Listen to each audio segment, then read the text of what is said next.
I would like to share with you today a project that has changed how I approach and practice architecture, the Fez River Rehabilitation Project. My hometown of Fez, Morocco, boasts one of the largest walled medieval cities in the world, called Medina, nestled in a river valley. The entire city is a UNESCO World Heritage Site.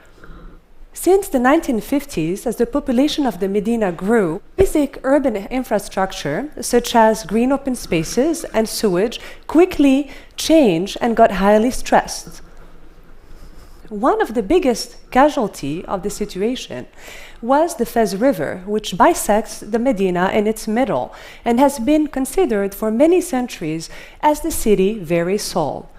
In fact, one can witness the presence of the river's extensive water network all throughout the city, in places such as private and public fountains. Unfortunately, because of the pollution of the river, it has been covered little by concrete slabs since 1952. This process of erasure was coupled with the destruction of many houses along the river banks to be able to make machineries enter the narrow pedestrian network of the Medina. Those urban voids quickly became illegal parking or trash yards.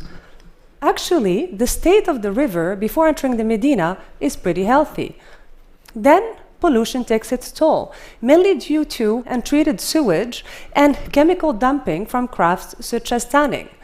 At some point, I couldn't bear the desecration of the river, such an important part of my city, and I decided to take action, especially after I heard that the city received the grant to divert sewage water and to treat it.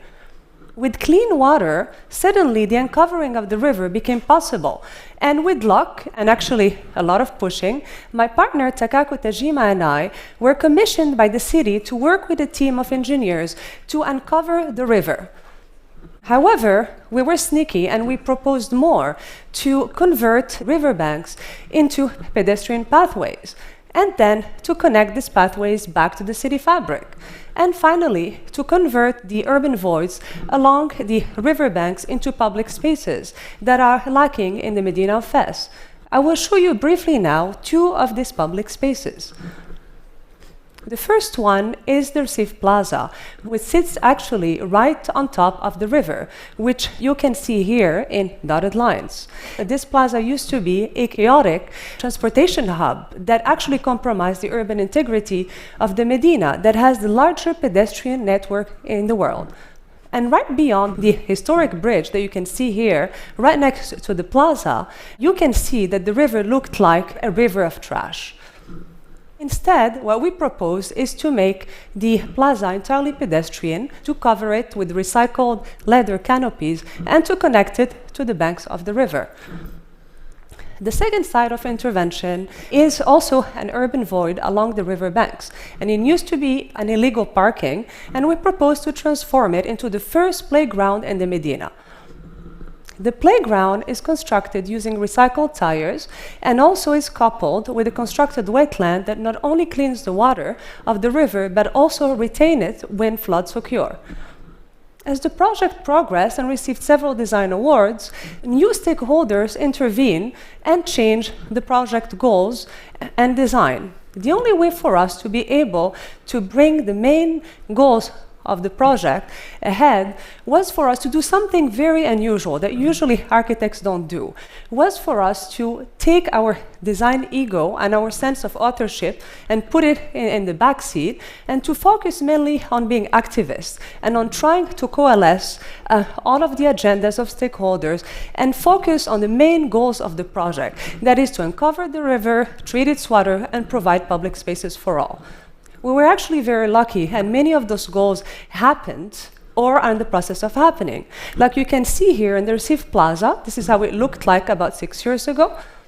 This is how it looks like today. It's still under construction, but actually it is heavily used by the local population. And finally, this is how the Recife Plaza would look like when the project is completed. This is the river covered, used as a trash yard. Then after many years of work, the river with clean water and covered. And finally, you can see here the river when the project will be completed. So for sure, the Fez River rehabilitation will keep on changing and adapting to the social-political landscape of the city, but we strongly believe that by reimagining the role and the agency of the architect, we have set up the core idea of the project into motion. That is to transform the river from sewage to public space for all, thereby making sure that the city of Fez would remain a living city for its inhabitants rather than a mummified heritage. Thank you very much.